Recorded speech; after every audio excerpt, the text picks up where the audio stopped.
Praise the Lord. आप सभी को जय मसीह की। ब्लेसिंग ऑफ गॉड चैनल में मैं आपका स्वागत करती हूं और आज मैं उन बातों को आपको बताना चाहती हूं जो बातें परमेश्वर ने सिर्फ आपको अपने तक सीमित रखने के लिए कहा है। और मैं बताना चाहती हूं कि अगर आप मसीह हैं तो आप अपनी हर बात को किसी को शेयर ना करें। अपनी उन बातों को, अपनी कमज़ोरियों को जब लोगों को बताते हैं तो वो आपके जीवन में समस्या को लेकर के आ सकते हैं। तो कौन कौन सी बातें हैं आज हम परमेश्वर के वचन से सीखेंगे कि कौन कौन सी बातें हमें दूसरों को शेयर नहीं करना चाहिए।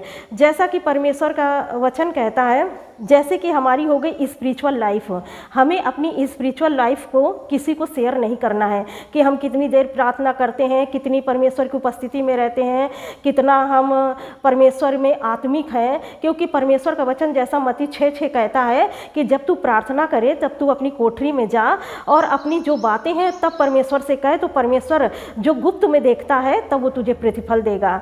तो अपनी इन बातों को, अपनी स्पिरिचुअल लाइफ को आप किसी को शेयर ना करें कि आप किस तरह से आत्मा में चलते हैं और किस तरह से आप प्रभु में बढ़ रहे हैं। क्योंकि जब आप अपनी उन बातों को शेयर करेंगे तो बहुत सारे लोग आपसे ईर्ष्या करने लगेंगे। इसलिए अपनी स्पिरिचुअल लाइफ को आप गुप्त रखें, और जब आप गुप्त रखेंगे तो परमेश्वर आपको जब गुप्त में देखता है चीज़ों को तो आपको प्रतिफल देंगे।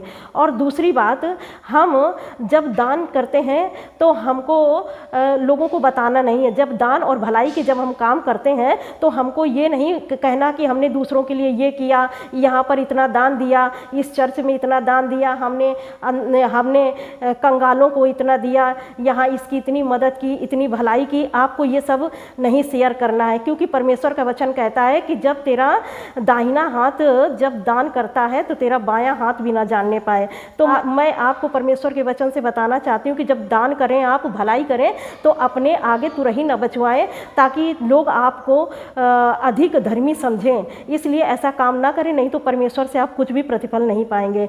तो जब आप दान करते हैं, भलाई करते हैं, तो अपनी उन बातों को लोगों को शेयर ना करें जिससे कि परमेश्वर से आप प्रतिफल पा सकें।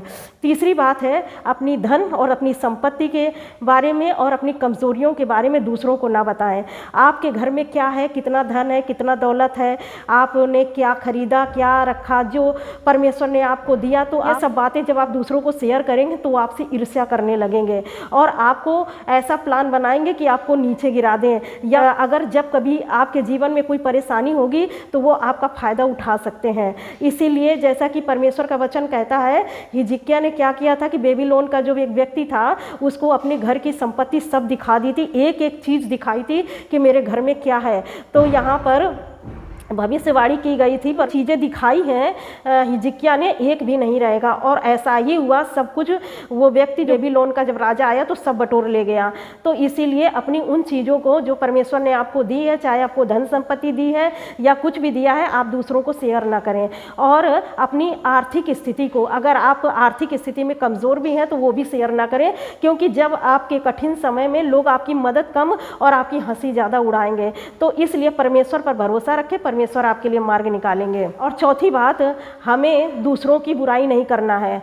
चौथी बात, हमें दूसरों की बुराई नहीं करना है, क्योंकि जब हम अपनी जीभ से बुराई करते हैं तो परमेश्वर की आशीष को हम खो देते हैं। हम किसी भी व्यक्ति की चुगली ना करें, और जब हम अपनी जीभ से चुगली करते हैं, दूसरों की बातें करते हैं, दूसरों की बुराई करते हैं, तो हम अपने प्रतिफल को खो देते हैं, परमेश्वर से हम आशीष नहीं प्राप्त कर सकते हैं। और पांचवी बात, अपनी भविष्य की योजनाओं को, जो आपने भविष्य के लिए अपनी योजनाएं बनाई हैं या परमेश्वर ने आपके लिए कोई योजना बनाई है, तो आप उसको शेयर ना करें।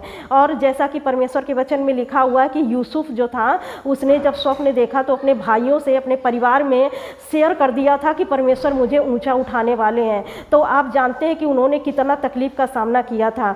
तो मैं आपको परमेश्वर के वचन से बताना चाहती हूँ कि यूसुफ ने कितनी कठिनाई का सामना किया। अगर वो शांत रहता तो शायद उसके जीवन में ये कठिनाई ना आती, और जब उसने अपने स्वप्न को बता दिया तो उसने कठिनाई का सामना किया। तो मैं आपको यही बताना चाहती हूँ कि आप अपनी अपनी इन 5 बातों को किसी को ना बताएं, जिससे कि आपका जीवन सुरक्षित रहे और आपके ऊपर परीक्षा ना आए, क्योंकि जब ये 5 बातें आप दूसरों को शेयर करते हैं तो आप परीक्षा में भी पढ़ सकते हैं। क्योंकि बहुत लोग नहीं चाहेंगे कि आप आगे बढ़ें, क्योंकि बहुत सारे लोग ऐसे हैं कि वो नहीं चाहेंगे कि आप बढ़ें, आप आशीषित हो, आपके पास धन संपत्ति हो, आपका नाम हो, वो नहीं चाहेंगे। सिर्फ परमेश्वर चाहेगा कि आप बढ़ें। अगर आप परमेश्वर के वचन में चलते हैं तो परमेश्वर आपको निश्चय ही बढ़ाएंगे। तो मैंने जो 5 बातें आपको बताई, इन बातों का आप ध्यान रखें और प्लीज़ किसी को शेयर ना करें, जिससे कि आप उन संकटों का सामना ना करें। संकटों का यूसुफ ने सामना किया, जिन संकटों को हिजकिय्याह राजा ने सामना किया। तो जब ये 5 बातें आप गुप्त रहेंगे तो आप दिन प्रतिदिन बढ़ते जाएंगे और संकट से बच पाएंगे। मैं आशा करती हूँ आज के इस वचन ने आपको आशीष दिया है। God bless you all. Thank you.